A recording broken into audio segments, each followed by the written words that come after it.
Chapter 5. 5.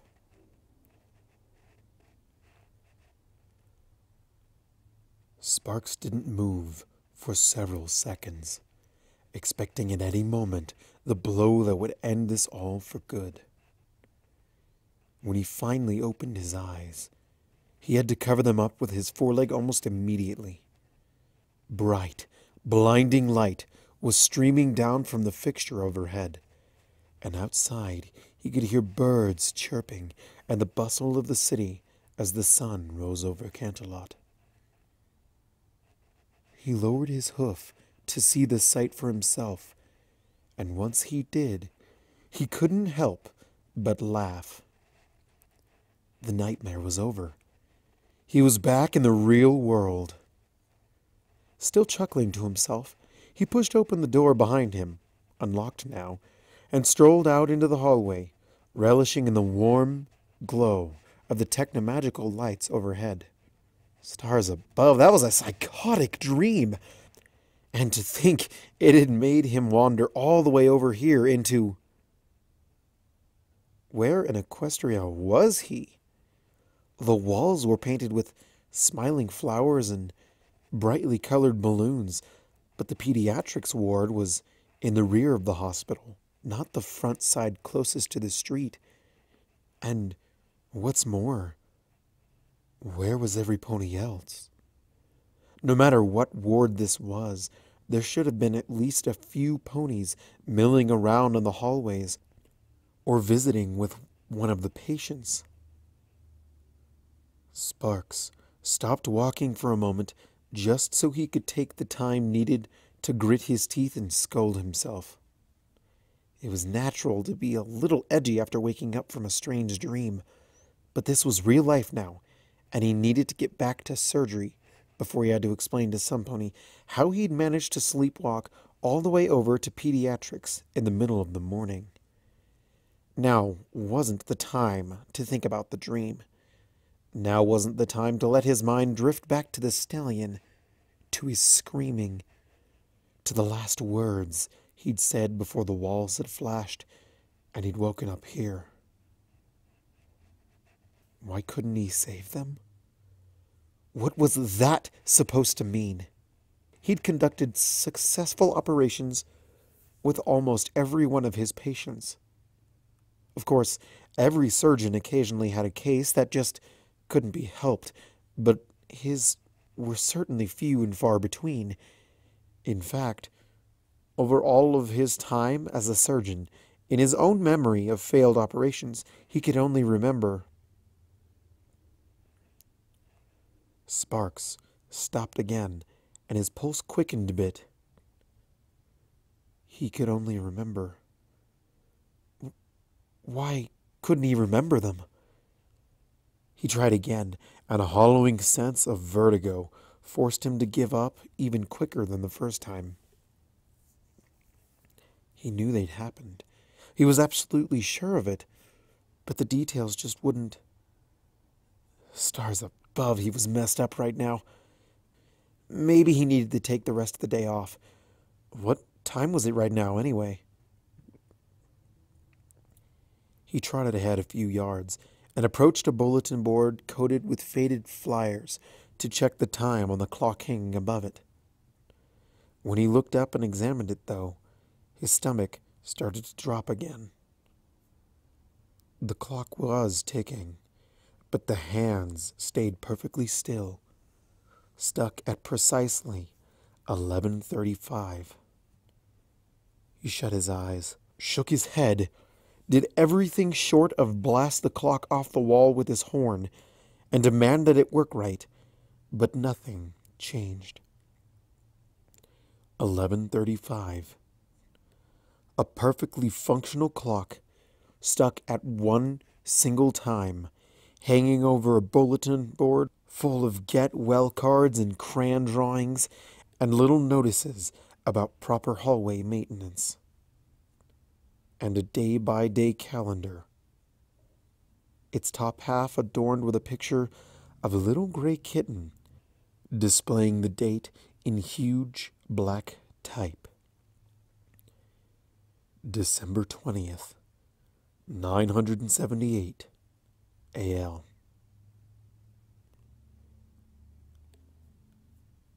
Sparks stumbled back towards the wall, but his legs gave out before he reached it.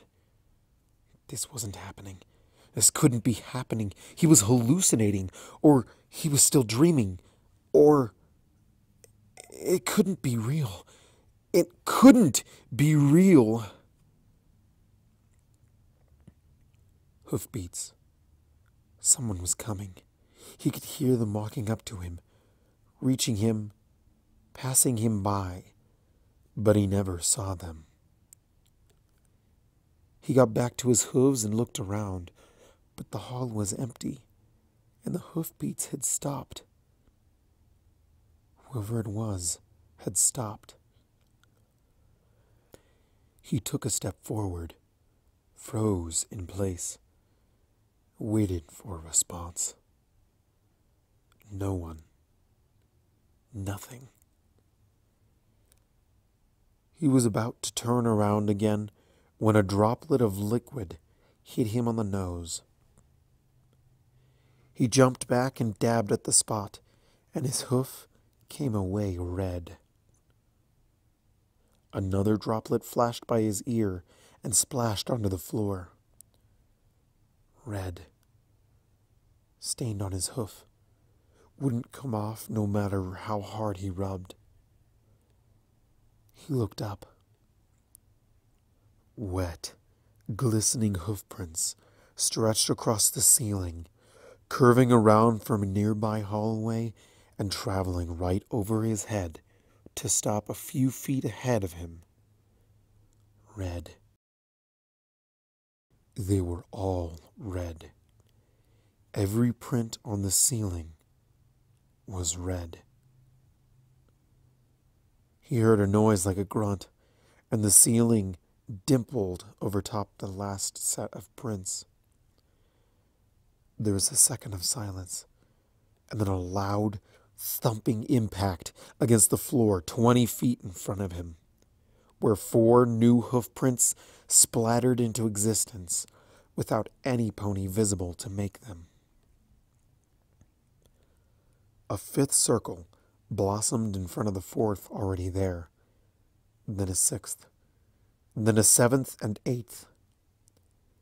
The hoofbeats he'd heard before broke into a gallop, and the calendar fell to the floor as Sparks jerked away from it and sprinted for the end of the hallway.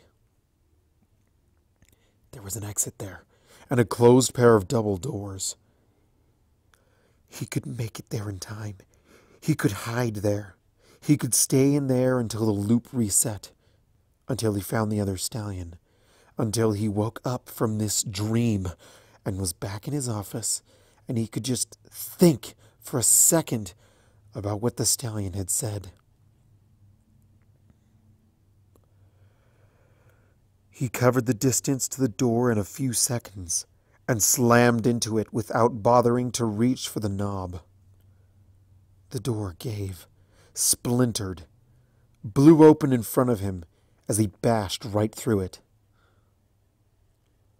And the next thing he knew, he was tumbling head over hooves into the wall, tangled up in the legs of a squealing mare and blind in the glare of fluorescent lights.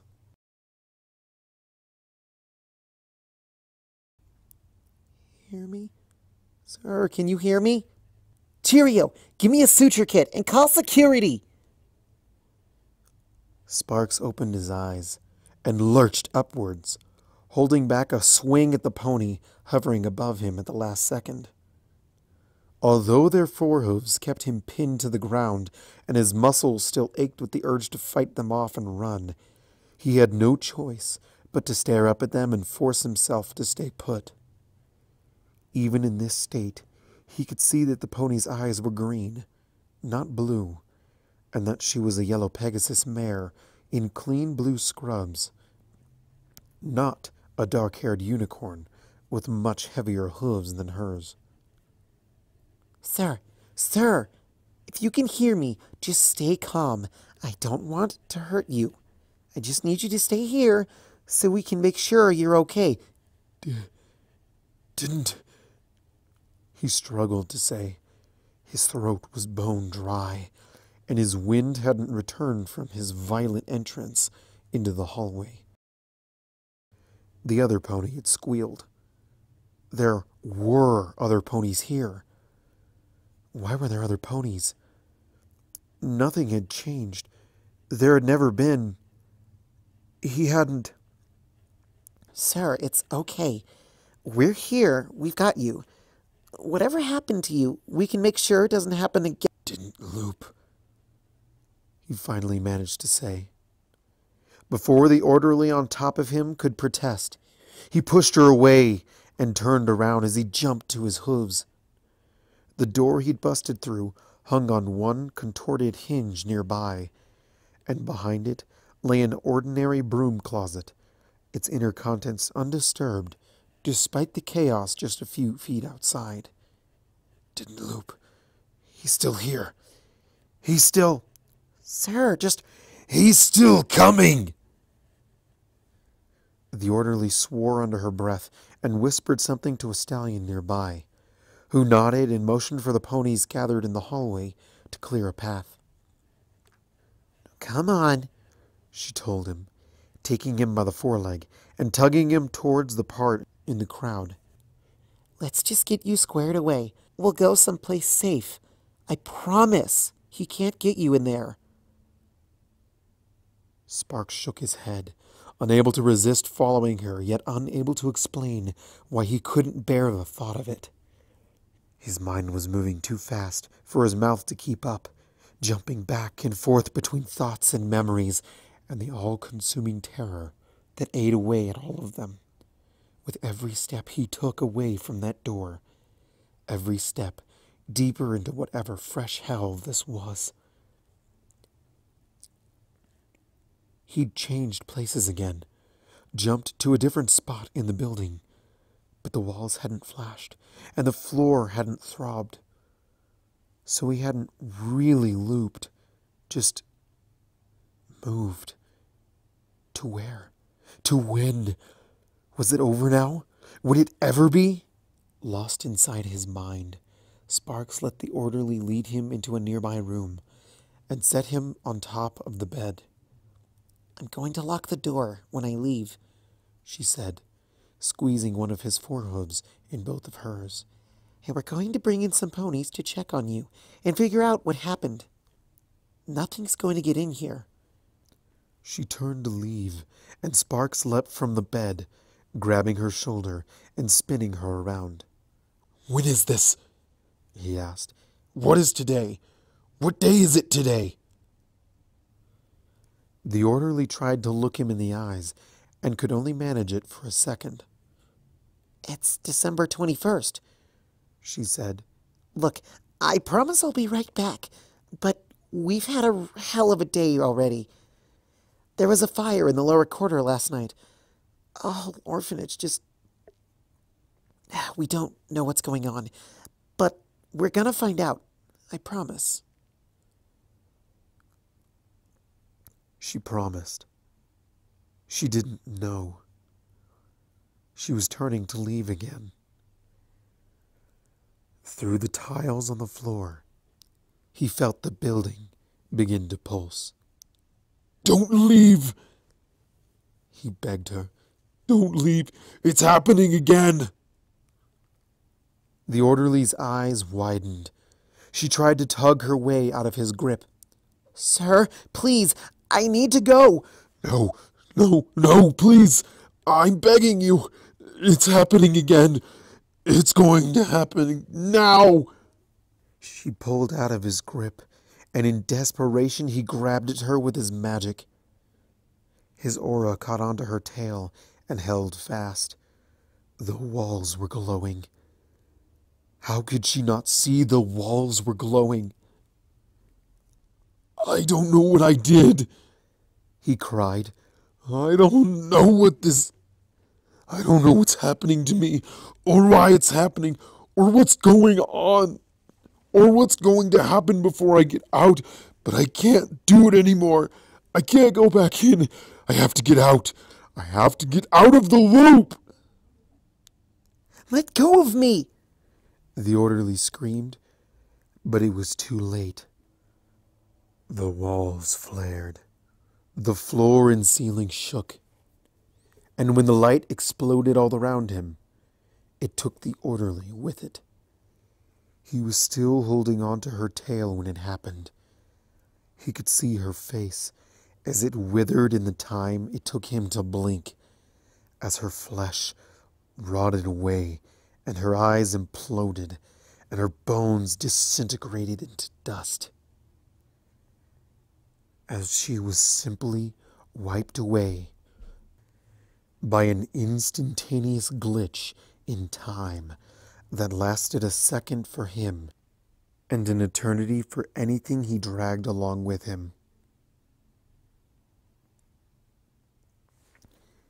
He let go of her tail, and the single tuft of cherry red hair he'd held onto dissolved into the air. And when the light faded, the hallway outside was quiet, and the air in the room he occupied hung heavy with dust. He had looped. He was alone. And a brown-coated, blue-eyed stallion was standing in the doorway.